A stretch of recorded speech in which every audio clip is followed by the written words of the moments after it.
Hey everybody, I am Senior Pastor Scott Archdeacon with the Lathrop First Christian Church, and we are going to talk in week 6 of the Walking with God Challenge about the fortress of solitude. That's right, we're going to be talking about Superman, where he flies off to get away from the world. He flies off and he goes to like this little crystal ice castle thingy-majigger, and he goes in, and guess what? Elsa's not there, Anna's not there. He's just there all by himself, where he is in his fortress of solitude.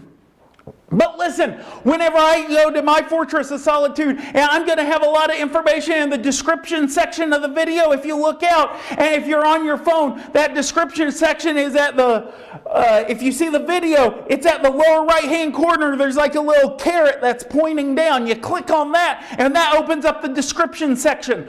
But listen, I'm going to have a lot of good information down there about different ways you and that next generation can go into your fortress of solitude with intentionality, with something to do, where you are looking for what God's doing in your life. But before you get to that description section, I'm going to turn it over to that associate pastor because he is doing such a wonderful job in this series. It's all up to you, associate.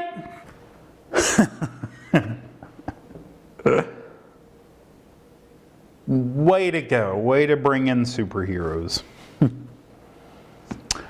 But yeah, as Pastor Scott said, we're going to talk a little bit about solitude today.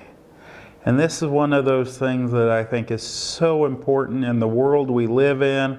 And I'm wondering, why in the world did I wait until week 6 to bring this up? I don't know. But solitude is really important, because I will tell you, I'll be the first to admit, that this world is pretty hectic. Things are going on all the time. And if you let the world create your schedule, you are never going to have time for solitude.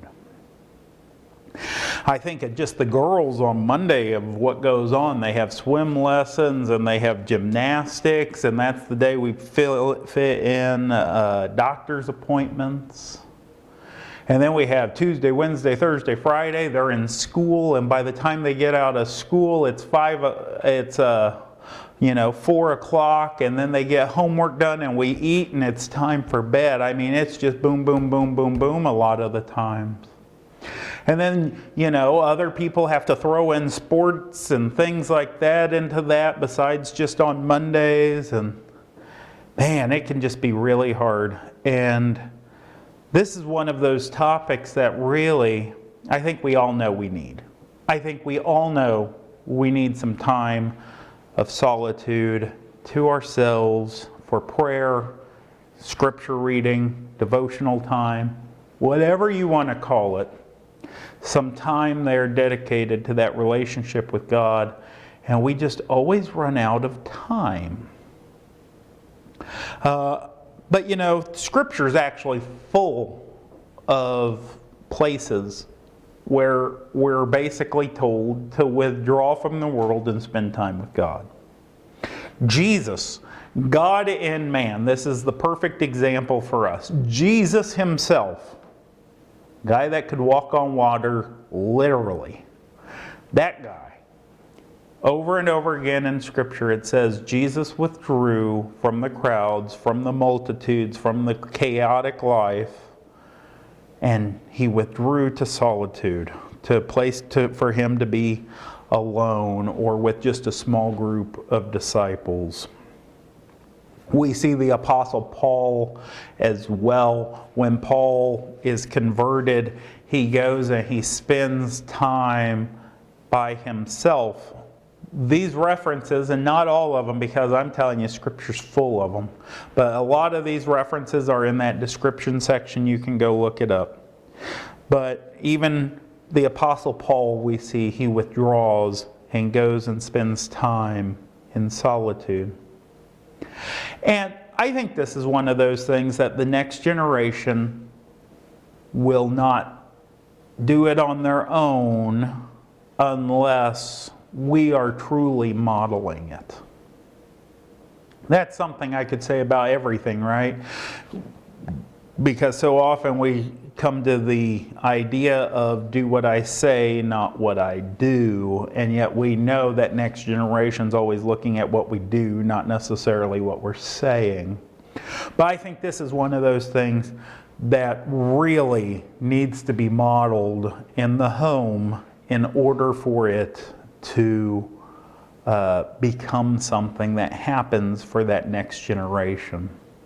Because when they see mom and dad, aunt, uncle, whoever you are, grandma, grandpa, when they see you taking time for your own spiritual well-being, that's going to have an impact. That's going to have an impact. I was talking to somebody here at the church the other day, and they said, well, you know, kids, and they were talking high schoolers, kids need to see the parents being disciples at home. Kids need to see the parents opening up the book and reading the book. Of course, the book is the reference to the Bible. But that idea of they need to see that. And so I'm going to encourage you this week to do something a little different. Yes, I want you to have a conversation about this. Yes, I want you to talk to that next generation about having solitude, a time to withdraw where you can just be with God and build that relationship.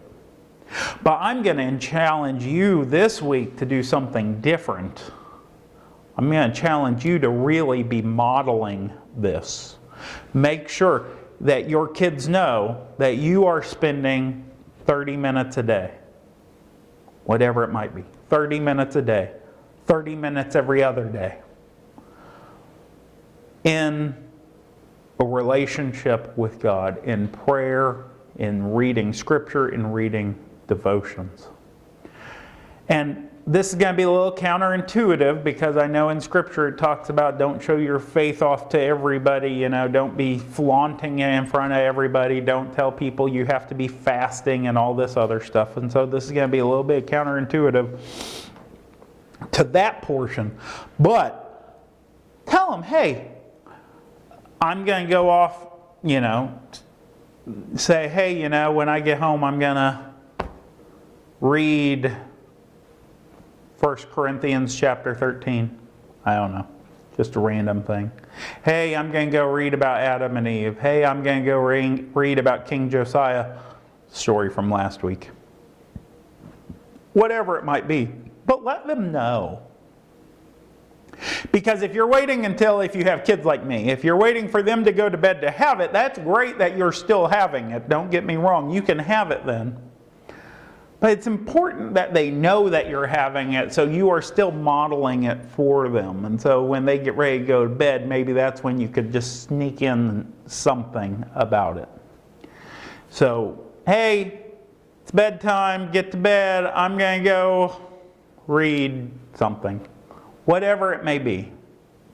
But that's something. Maybe you're setting your alarm an extra 15 minutes early in the morning so you can read a devotional in the morning.